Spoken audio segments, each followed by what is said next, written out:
Hi everyone, ఎలా ఉన్నారు అందరూ? మీలో ఎంతమంది చియా సీడ్స్ రెగ్యులర్గా వాడుతూ ఉంటారు? ఏ బ్రాండ్ ఆర్డర్ చేస్తారు, ఎక్కడ కొంటారు అనేది ఖచ్చితంగా కామెంట్ చేసి చెప్పండి.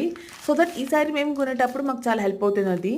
మేమైతే డిఫరెంట్ బ్రాండ్స్ ట్రై చేస్తూ ఉంటాము కొనే ప్రతిసారి. లాస్ట్ టైం మేము ఫ్యామిలీ వాళ్ళది బుక్ చేసాము ఫ్లిప్కార్ట్లో. ఈసారి న్యూట్రీ ఆర్గాన్స్ది ట్రై చేద్దామని అది ఆర్డర్ చేసాము అమెజాన్లో. ఇది వచ్చేసి హాఫ్ కేజీ ప్యాకెట్, మాకు అరౌండ్ 229 రూపీస్ పడింది. ఐ థింక్ ఇది చాలా మంచి డీల్ అనుకుంటున్నాను. మీరేమంటారు అనేది ఖచ్చితంగా కామెంట్ చేసి చెప్పండి. అండ్ మనం చియా సీడ్స్ని చాలా రకాలుగా కన్జ్యూమ్ చేయొచ్చు. మనం షేక్స్లో యూస్ చేయొచ్చు, లేదా మనం చియా సీడ్స్ పుడ్డింగ్ చేసుకోవచ్చు. అండ్ ఎర్లీ మార్నింగ్ హాట్ వాటర్లో సోక్ చేసుకొని కూడా కన్జ్యూమ్ చేయొచ్చు. మనం ఎలా కన్జ్యూమ్ చేసినా కానీ దానికి ఉండే హెల్త్ బెనిఫిట్స్ మాత్రం చాలా ఎక్కువ. సో మేమైతే ఎక్కువ మా హస్బెండ్ మార్నింగ్ బ్రేక్ఫాస్ట్లో షేక్ చేసుకుంటారు, దాంట్లో యాడ్ చేసుకుంటారు. సో అందుకే మేము ఫ్రీక్వెంట్గా ఆర్డర్ చేస్తూ ఉంటాము చియా సీడ్స్ని.